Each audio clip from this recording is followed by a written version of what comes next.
into a cuckoo clock.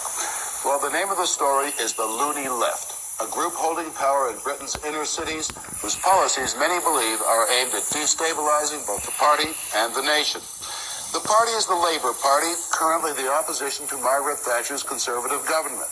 That party has traditionally practiced middle-of-the-road socialism, but its current leader, Neil Kinnock, possibly facing a general election very soon, is also facing a threat by extremists that could destroy him and the Labour Party. Tonight we touch on just a few examples of what's concerning many Englishmen. Some are quite frivolous, some outrageous, some anti-American, all of them aimed at the next generation of voters. Hello, everyone! The one is here!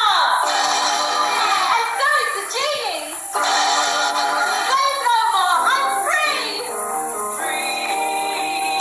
Freedom! It is a production of Aladdin for schools in the London Borough of Brent. Aladdin rewritten with a new political message. Freedom now! Freedom is the one thing I like. Is it too much? The red flag flies where once the Union Jack flew on borough council halls in many of Britain's big cities.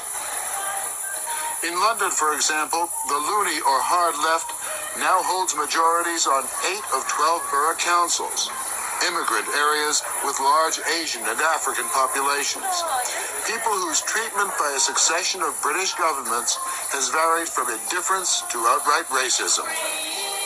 The loonies have taken these people's legitimate concerns about social justice and mixed them in with their own quite different agenda.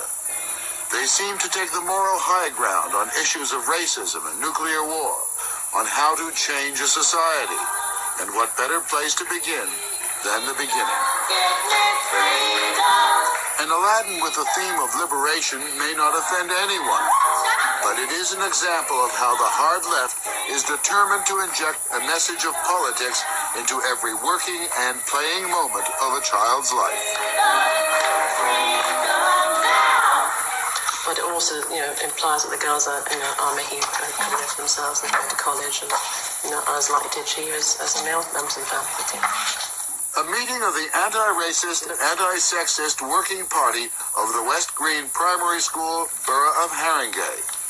The committee includes teachers, selected parents, and this man, the council's own political watchdog, a kind of ideological overseer.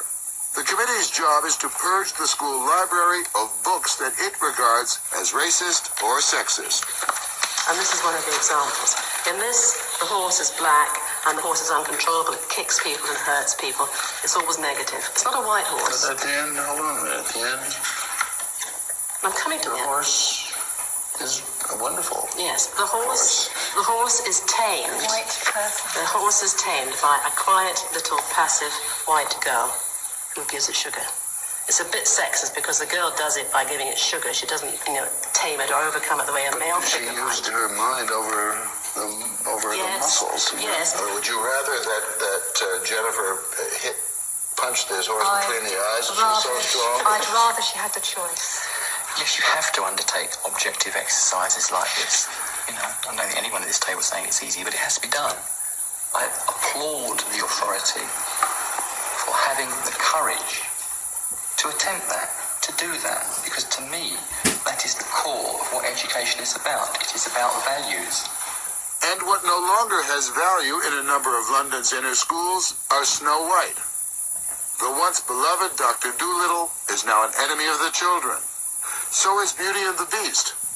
Rupert Bear has been declared racist. And Thomas the Tank Engine has had his last run, derailed by charges of sexism. Look at it now. All of those are now If you transgender. don't get it over, or if you're caught, never mind, go straight to the back and your turn will come round again. Okay, ready? Competitive games in schools are being phased out. Competition, goes the theory, produces elitism and failure. Thus, non-competitive sports. Games without rules or scores or beginning, middle, or end. Right one. Winners, losers are out. Excellence is out. And so is at least one school principal who believed in it. Brian Dugan was principal of St. Jude's School in the borough of Southwark. The school excelled in sports and academics. When a number of Dugan students won scholarships, the Board of Education accused him of practicing elitism, and he was told in future to discard all scholarship applications. He wouldn't, and he was suspended. Did you feel that you were not being ideological enough to satisfy the authority? Absolutely, yes. This was the point. I either became more sympathetic towards the political aspects of education in London, or I resigned, and I chose to resign. Dugan has left to find work in Australia. Well, yeah, Nathaniel bye, Robson Felicia. is also out. She is a 14-year-old high school girl in the borough of Camden. Her mother switched her school when she felt Nathaniel was being victimized by teachers with a Marxist view of history. One teacher was discussing the Cuban Missile Crisis. And he said the Russians had every right to send missiles into Cuba, because that was his personal view. And he told us that capitalists were stealing from the workers. Any other subjects politicized beyond history? Mathematics was. Maths isn't neutral, and it isn't culture-free, but it's a product of the society in which it exists. It transmits the messages of that society, the Math is political math. ideas of that society. Oh my God. was commissioned by the Inner how London crazy these people Education are? Authority to initiate non-racist Transcends mathematics. every It is openly political. society. For example, in teaching percentages, the questions are phrased in terms of exploitation of the workers. Oh my There God. are people who gain from profit and people who lose from profit in society. You can't understand profit We didn't without encourage actually these centering people. it This is in why a we have particular this. form of society. So beyond learning how percentages work, there is a social message Yes. or political message. Yes. Yes. Yes. You understand? And maths This is paper what we have going papers on recently again. set as a formal examination In a for way all scarier London way, because schools, these people the moved up. difference between spending on arms of the United States and the Soviet Union, showing an enormous increase in expenditure by the United States as compared with the Soviet Union. Carolyn Cox agree with used to that be a one. Labour supporter. She is now a conservative member of the House of Lords, and she is concerned about the messages being sent in basic education. The whole message being that, of course, it is America that is leading the arms race in the Soviet Union that is rather sadly trying to defend itself. Another Exactly. example, if I might just draw your attention, is this again produced at public money for London schools called Pieces for Peace. And on the front it has pictures of demonstrations. The bottom one has a placard saying, "American murderers, get out of Grenada." Run across the road. The councils have put out the welcome sign to every special interest. The Brent African Women's Council, already subsidized by the borough, demands and gets certain food changes in the schools, trying the patience of the borough's education chief, himself a dedicated non-racist socialist. What do they have? Do they have okra soup? Have they got jollof rice? Do they eat fufu? And yam, plantain? We are providing yam, for example, at lunchtime in schools as a staple vegetable. Councillor Anderson, I went to my son's school and I went at lunchtime. I did not see yam or plantain. Well, just because it wasn't there today, it doesn't mean to say it isn't there other days. Because there's a different menu every day. Every day we've got 5 different How dishes. can you justify the fact that my child goes to school, an African child goes to school, or you want me, in fact, I would not like my child to go to school every day and eat the so-called European food. I want my child to eat African food. Kuba Assegai was on the Board of Governors, a kind of local group of supervisors of 2 inner London schools. He was overheard telling youngsters that the United States had developed a race bomb that would be fatal only to black people. You don't believe this? Seriously, I do. I do. I do, and not only me believe it. Lots of other people believe it. And the police. The police have been barred from entering a number of schools, and that includes drug abuse or even road safety lectures. Listen, I'm a governor of 2 schools. I've instructed both headmasters that if they let the police into any of those schools, they better be looking around for a job. You serious? Damn right. What if there's an accident in there that requires police They attention? call me. Why? We decide whether or not the Why not the police? If you look at the number of people who've been killed by the police over the last year, particularly here in London, it adds up to about 60. About 60 people Yes, 60. That's a questionable. Yes, it's a questionable statistics, but no, the monitoring group said it was 60. Now, You don't believe it was 60? it's not what I believe. Just like how do you believe the police is so perfect? The number is more like 8 people, and that includes prisoners dying of heart attacks and drug overdoses, as well as 2 actual shooting incidents. But the numbers game would seem to be just one part of a campaign to undermine confidence in the police. British police! We have got no justice in this country, and we will take it, doesn't matter what. And if it means that we must kill today, then we must kill.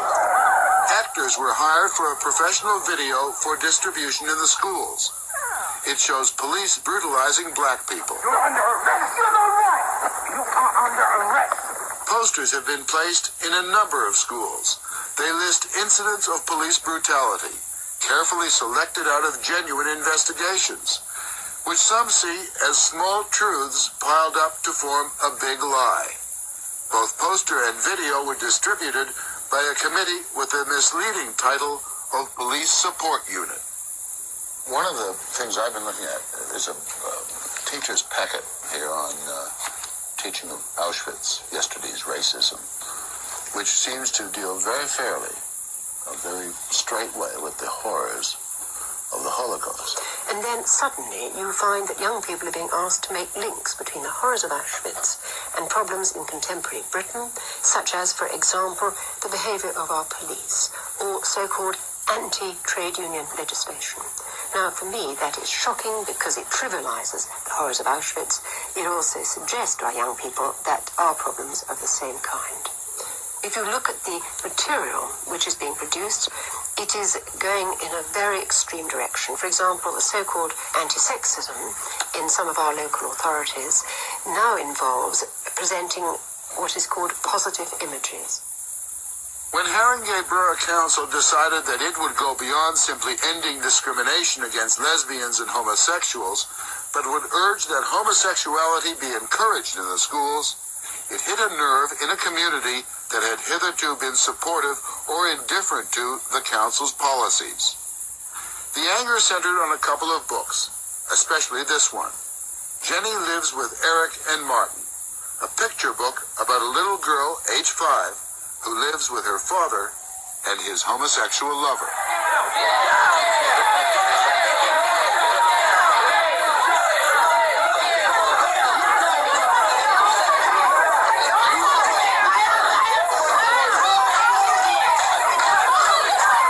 The Haringey Parents' Rights Group turned up at the council meeting to complain.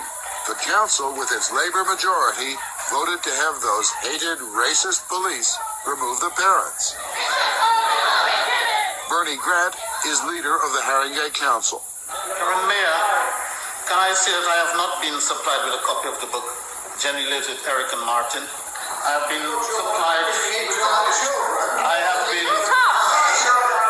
Our children are seeing it. Why hasn't the leader of the council seen it? Sharp is wasting time. The third part of the question asks whether I support fully the council's homosexual and lesbian policies. The answer to that is yes. There is a genuine feeling among the parents group that what is at stake here goes way beyond homosexual rights or positive images, that it is a direct ideological attack on the family. Another book that angers them is an American publication for age 5 and up, which includes a how-to on masturbation. That's not what I sent my child to school for. I would like them to raise the academic level of the school, not to teach my children about gay and homosexual activities. I'm so shocked. Do you have children in school in Haringey? Yes, I do, yes. And I mean, if they're teaching, I'll tell you, I'll take them out of school. There's no way I'm having my kids taught that rubbish. No way. Why shouldn't it be left to us parents to teach our children what we want? The defense of this is that they're trying to say that they're trying to teach the children non-sexism, non-racism. But where does it end? Why can't we teach our children that? It's the way we bring up our children. Do you think that there is political indoctrination going on in the schools? Political indoctrination. All these big words. I mean, I'm just a normal mum, you know. But they're using their politics with our children. They're not going to. Mine. out of order. They want to ruin family life. I, for one, will never, ever vote for them again. When a small group from parents' rights assembled to hold an all-night vigil at the Haringey Town Hall, it was met by a counter-protest of gay liberation people bussed in from all over London. This time the abuse was just verbal. Other times the women were urinated upon. You are the ones who want to come in and dictate to our children what's right. What you do behind your own doors is your business. But don't put it down on top of our children and down our throats.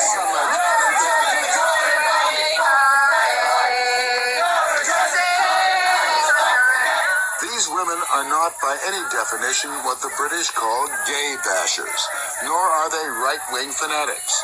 They are or were Labour supporters, many of whom now believe that social justice gone haywire can be no justice at all. The pathetic little bunch of bigots to it. We'll be back.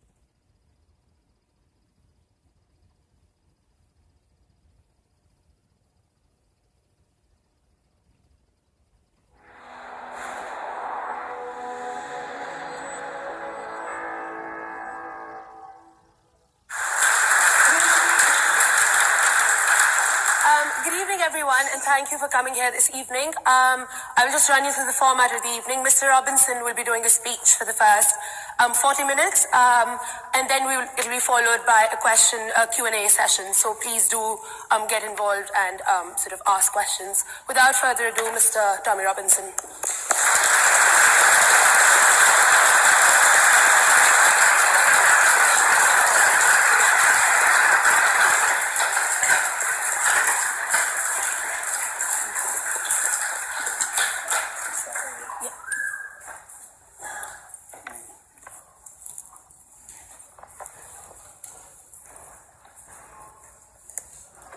Hey, first of all, I'd like to say it's a privilege and honour to be standing here today.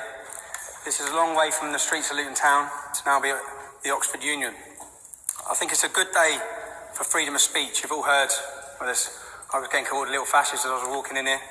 There's protests outside from Unite Against Fascism who, the definition of fascism is trying to stop people have a difference in opinion of you, which is what I have. So I think they're showing themselves up as fascists. I'd like to thank, I know there's probably been a backlash against the union for inviting me here today. It's been a good day for freedom of speech, but also a bad day. I had a speech prepared that I was going to come here and talk about, everything I had prepared to say. I was visited 4 days ago by probation, and I was warned about my licence. I'm on an early release from custody, so I'm on a licence. And certain things I was going to say would result in me getting recalled back to prison.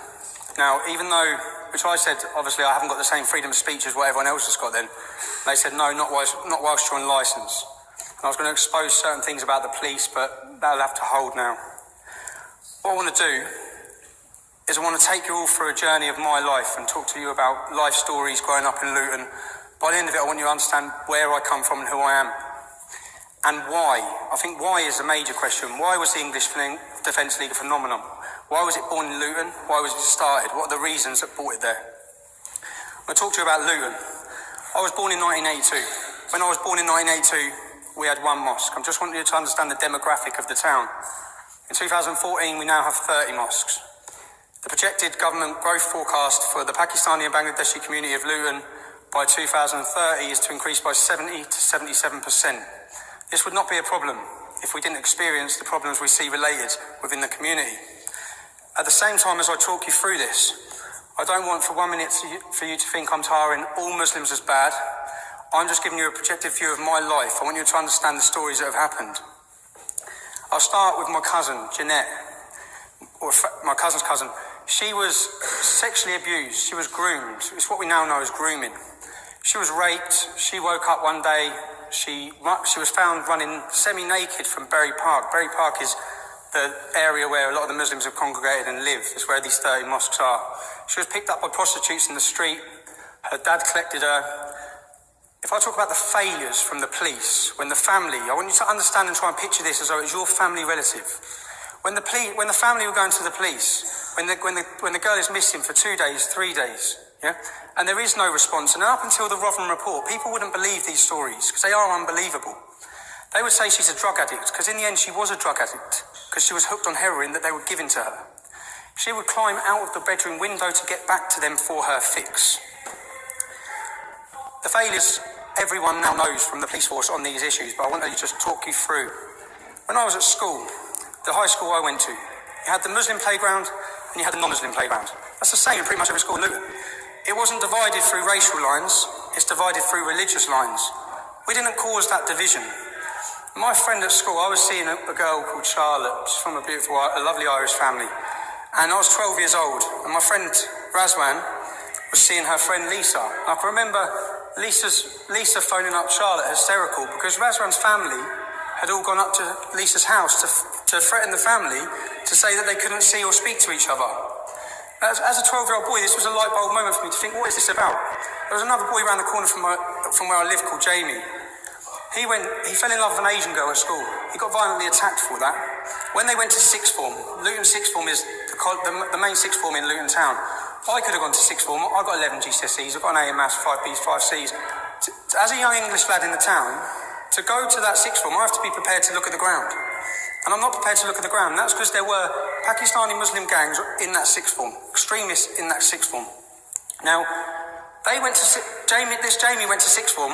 His girlfriend went to sixth form, who he's in love with. They couldn't even acknowledge that they knew each other, okay, because of the fear of what would happen. I had another friend, John English, on a night out. I'm just taking you through stories. John English, his girlfriend's name was Akvinda. She was a Sikh, actually, but she was from Letchworth. But we were out on a night out in Luton town, and these Muslim lads just come over and spat straight in her face. So these are instances, and I'm not saying it's all Muslims. I'm just talking, saying there are problems. I've seen them, okay, growing up through Luton, and I'm asking that you all try and envisage yourself, take yourself out of where you've grown up. Many of you may have grown up in working class communities and towns, but try and see it. We talk about racial abuse. I don't know how many people have been a victim of racial abuse. I was a victim of racial abuse at the age of 12 when I was attacked on the way home from a swimming pool by a Pakistani gang. I was called a white pig. My friend had his hat taken off him, we were spat in our face and slapped. Another incident, twice in one night, walking to the under-18s nightclub.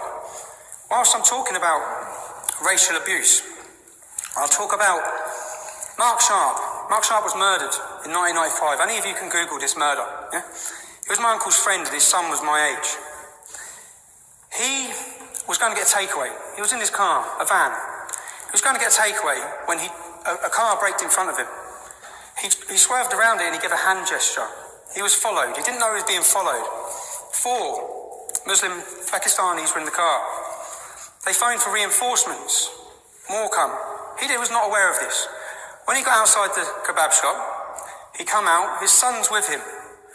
They beat him. They hit him so many times, they were hitting him with bats, with poles, with sticks. Read the murder, it will shock you, okay? He was not going down. He would not go down. One of them jumped up in the air with a knife and snapped it off in his forehead. He survived for 3 days, and then he died. Many of his friends, and what I'm trying to envisage and ask you is that you just take yourself, think of this. This is someone you know in your family. This has happened to. The judge in court said, you can take, if you wish to a verdict of manslaughter, you can take into account the fact that he aggravated them enough to make a young Asian male act in this way. They got 4 years in prison for that, if you want to talk about justice. That's not justice. They were out within 2 years in the town of Luton Town. Most of the people in Newmarket and his friends left Luton after that incident. I could stand here all day and talk about other incidents that have gone on. I'm going to show you a video now.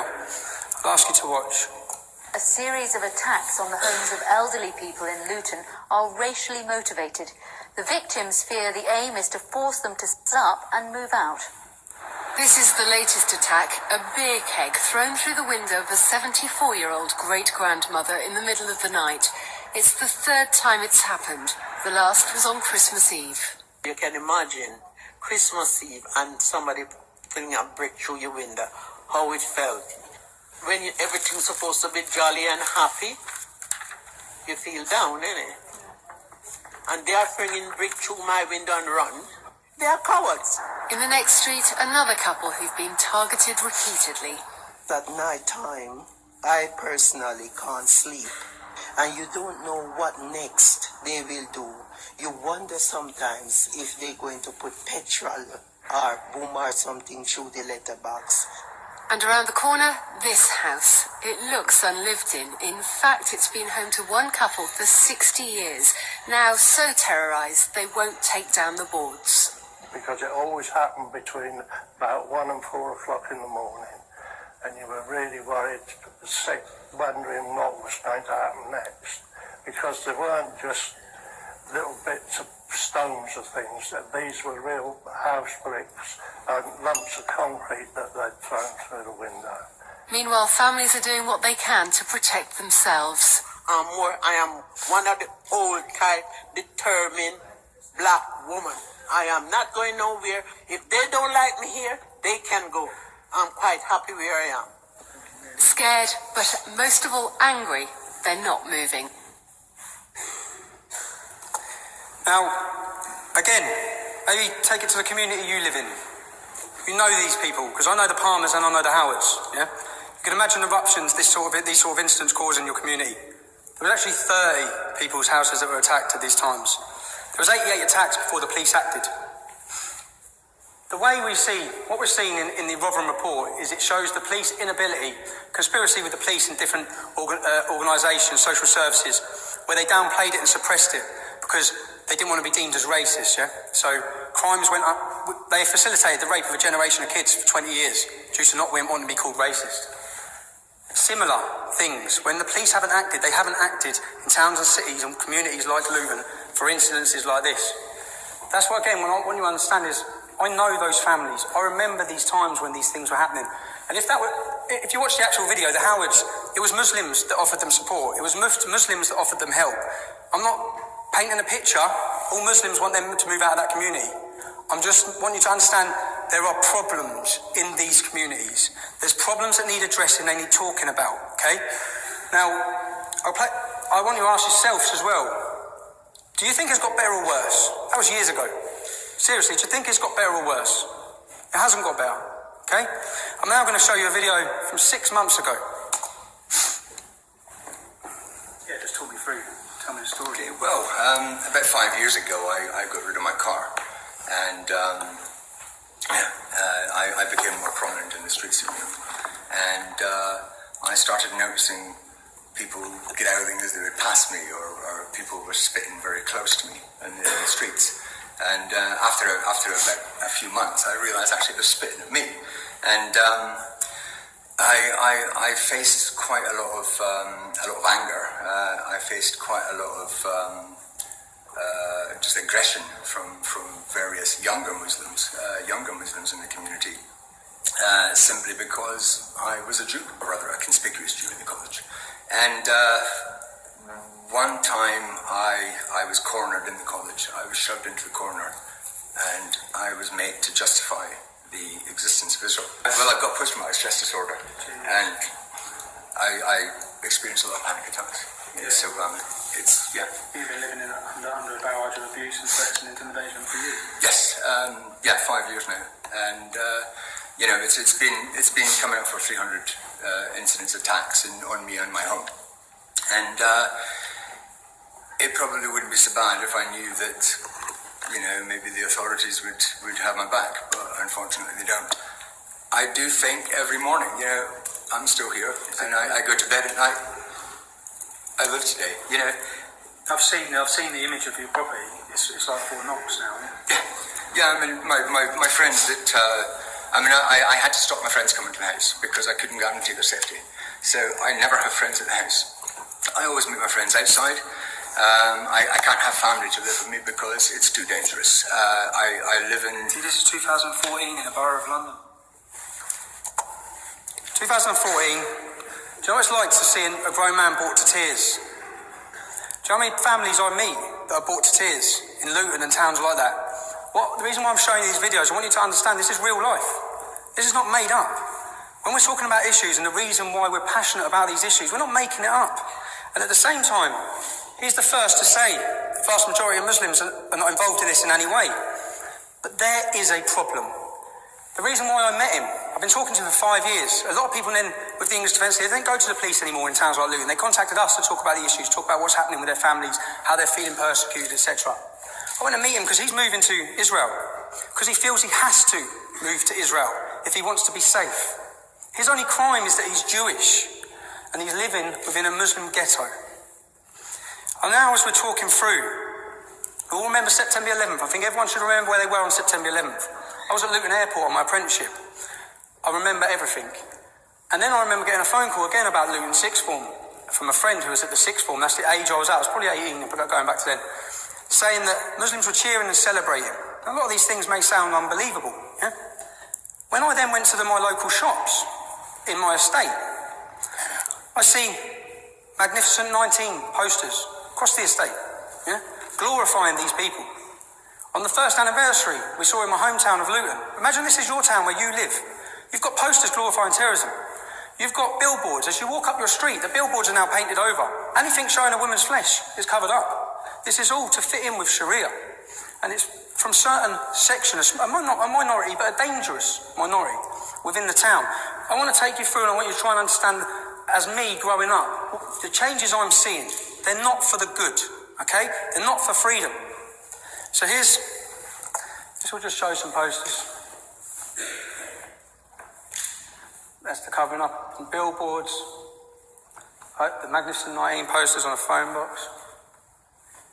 At this same time, Icknield High School, many of you may remember the girl who wore the full waistband in the cab to school. Sherry Blair represented her. Yeah? When she left there, but she got kicked out of that school for doing that, she went to the school I used to go to, Putridge.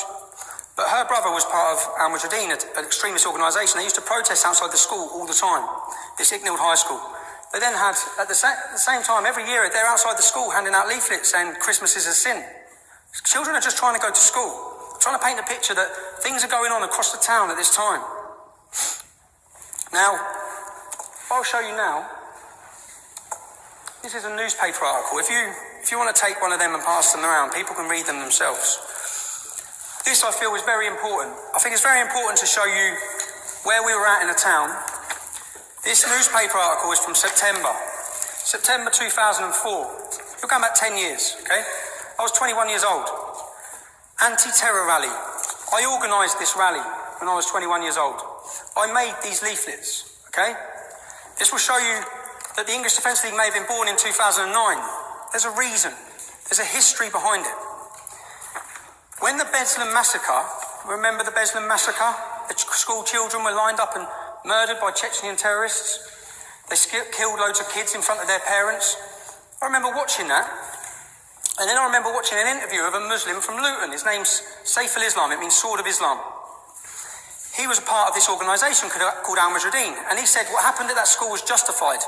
And it's justified if it happens in a school in England. That is when I started reading, learning, and looking into who this group were, Al Mujahideen. I doubt many people in 2004 had heard of them. Remember, this is before 7/7. This is before terrorist atrocities on our shores. I found that Omar Bakri and Abu Hamza, we all know who they are now. They were based in my town, in Luton. They were based there. Their head office was on Biscuit Road. I started looking, researching. What I found terrified me. And once my eyes were open, I couldn't close them to this issue. I made these leaflets. In these leaflets, it's clear. Leaflets circulating in Luton before the demonstration, which started at 1 p.m, described it as a peaceful protest to stop terrorist recruiting in the town. Headlined Luton Taliban, no thanks. It said Luton residents demand the police and council act now. Close down Al Mujahideen's head office in Biscuit Road. Stop Islamic extremists recruiting in the town centre on Saturdays. Clamp down on racist attacks on white and black lads by Muslim gangs. The leaflet claimed Islamic extremism is running out of control in Luton. Muslim fanatics celebrated September 11th outside the Galaxy Centre. Al Mujahideen supporters of global terrorism are based on Biscuit Road. Luton's Muslims are attending Afghan terror training camps. Magnificent 19 posters glorifying suicide murderers. Churches are being firebombed. Beatings and stabbings of young whites are going on all the time. The demo literature also claimed that members of a Muslim gang, the Gambinos, are more interested in making money from drug pushing and pimping, but they are becoming increasingly close to religious extremists. This was in 2004. If you want to research and go on Google, you will find a national newspaper run an article called Chemical Jihad, which they actually named that same gang 5 years later, saying that they are linked with Al-Qaeda. They are using heroin as a jihad against non-Muslims. What I want you to read by that and understand by that, Al-Mujahideen are ISIS. That is ISIS. That same mindset that is terrifying the world now. The Home Secretary said 4 days ago, ISIS is the biggest threat to this country in our history. Okay? That is the same threat. I may not have said it in a posh voice. I may have said it in a different way.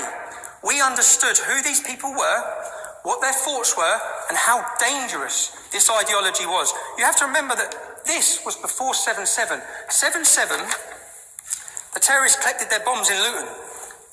I want to bring it home to you again, this is your town. They collected them from a suspected Al-Qaeda operative called Q, who works in a chicken shop in our town centre. He was also the main mind behind the fertiliser bomb plot. I want you to realise that we share a space in Luton, okay? If we have terrorists, they're not from millions of miles away. We have to live with them. The Stockholm bomber came to Luton from Sweden as an innocent Muslim. He was targeted at Luton University by this group, who we have been warning about now for 10 years. He was targeted, he was radicalised, and he set off and blew himself up. He lived 3 doors from my auntie.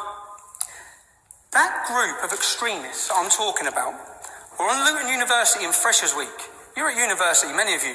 First time away from home. When people are vulnerable, they're weak. You have organisations playing on them to manipulate their mind, change their whole direction in their life, and turn them into killers. In this leaflet I say, the council and the police are doing nothing. That was your warning in 2004. If we want to talk about what's happened in between that, many things have happened in between that. We had a soldiers' homecoming. Our soldiers' homecoming parade, which most people see as the catalyst for the EDL. What I want you to realise is there's a lot that's gone on before this that forms your view and forms your narrative and makes you realise how deep this problem is in your hometown, the town that you love. And that, I want you to remember that I'm telling you stories as Tommy Robinson or Stephen Lennon. For every Tommy Robinson or Stephen Lennon, there's one of me. There's people in every town and city across this country who are feeling and seeing these things. So we have a soldiers' homecoming. Scott Muntridge died. He's from the estate I lived in when I was younger. He's 26 years old. Michael Swain was 19. He lost his legs. Now, our soldiers are returning. I've gone to pay my respects that day because they've sacrificed that for us. As residents of Luton, they've gone there to fight for us, for our freedoms. I've gone there that day, and the first thing I've seen is a large police presence. I've then seen